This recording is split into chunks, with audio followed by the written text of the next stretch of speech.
ঝাড়ু মিছিল মানুষ কিন্তু সহজে করে না, বাধ্য হয়ে করে। আমাদের সমাজ একেবারে ধ্বংসের দ্বার প্রান্তে চলে গেছে।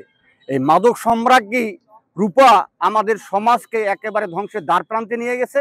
এই এলাকার মানুষের বাচ্চা কাচ্চা মেয়ের বিয়ে হতে পারে না, মানুষ আসলেই পারে এটা মাদকের আস্তানা, এখানে ছেলে মেয়ের সঙ্গে বিয়ে করা যাবে না। আমরা একেবারে সমাজে একটা ঘৃত হয়ে গেছি, যার ফলে বাধ্য হয়ে এই এলাকার মানুষ ঝাড়ু মিছিলের বাধ্য হয়ে গেছে। ঝাড়ু মিছিল ছাড়া আর কোনো উপায় ছিল না।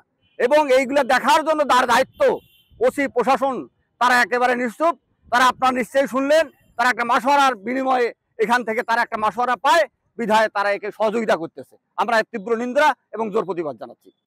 মূলত ওসি সাহেবকে যখন আমি একটা আমার ফেসবুক আইডিতে আমি একটা পোস্ট করি যে আপনার মাদক সম্রাজ্ঞী রূপা সে অবাধে ব্যবসা করিতেছে, প্রশাসন টিনের চশমা পরিয়া তাকে খুঁজিতেছে।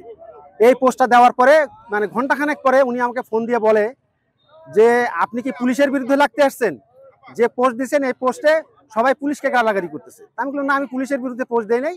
আমার কথা মাদক যারা নিয়ন্ত্রণ করবে, যারা এটার নিয়ন্ত্রণ করার কথা তারা করতেছে না, আমি তার বিরুদ্ধে পোস্ট দিচ্ছি। এর মধ্যে যদি আপনি থেকে থাকেন তাহলে ধরে নেন আপনিও এই পোস্টের উনি আমাকে বলতেছে না, আপনি এলাকায় মব সৃষ্টির চেষ্টা করতেছেন, আপনার বিরুদ্ধে আমি মব সৃষ্টির অভিযোগে আপনার বিরুদ্ধে ব্যবস্থা গ্রহণ করব। আমি একজন সাংবাদিক, আমার দায়িত্ব আছে এই মাদকের বিরুদ্ধে প্রতিবাদ করা। আমার কলম যেরকম চলবে, আমার মৌখিক সেভাবে চলবে। কিন্তু উনি আমাকে এই হুমকি দিয়ে এটাই প্রমাণ করছে উনি মাদকের বিপক্ষে না, উনি মাদকের পক্ষে।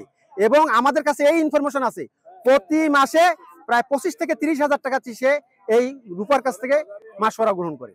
এর জন্যই তার আজকে এই মাদকের বিরুদ্ধে অবস্থান। এই আমার বক্তব্য। ধন্যবাদ সবাইকে। আমাদের ডোমারে অত্যন্ত শান্তিপ্রিয় এলাকা। এই এলাকা কখনো মানে বিক্ষুব্ধ হয়ে কোনো মিছিল সাধারণত করে না, কিন্তু বাধ্য হয়ে আমরা এটা করলাম। কারণটা হলো এখানে মাদকের সরাসরি, আর এই মাদকের বিরুদ্ধে সাংবাদিকরা হলো প্রতিবাদ করায় হলো ওসি মোবাইলে তাকে শাসায় এবং তার কথাবার্তা মাদকের পক্ষে ছিল। এই জন্য আমরা ঝাড়ু মিছিল করলাম, একই সঙ্গে বিক্ষোভ মিছিল, প্রতিবাদ সমাবেশ। কারণ হচ্ছে এই ওসি হচ্ছে 5ই আগস্টের গণ অভ্যুত্থানের যে স্পিরিট সেটা এখনো বুঝতে পারেনি। ইনি এখনো ফ্যাসিবাদীর স্টাইলে চলতেছে, আর এবং মনে প্রাণে উনি ফ্যাসিবাদী হলো আচরণ করতেছে এবং ধারণ করেন। আর আমাদের এই এলাকা শান্ত হলেও শান্ত, কিন্তু দক্ষিণবঙ্গে মাদক ছিল, যার ফলে সেখানে অনেক খুনি অবস্থান ছিল, এটা আমরা বিভিন্নভাবে জানি। কিন্তু এখন এই মাদকের কারণে আমাদের এই শান্তিপ্রিয় এলাকায় ঘরে ঘরে খুনি তৈরি হচ্ছে। এই জন্য আমরা মাদকের বিরুদ্ধে সোচ্চার। যে কোনো মূল্যে আমরা মাদক হলো ঠেকাবো এবং মাদকের পক্ষে যেই দাঁড়াক না কোনো, যত বড় অফিসারই দাঁড়াক, প্রশাসনই দাঁড়াক, আমরা তার বিরুদ্ধে অবস্থান নেব।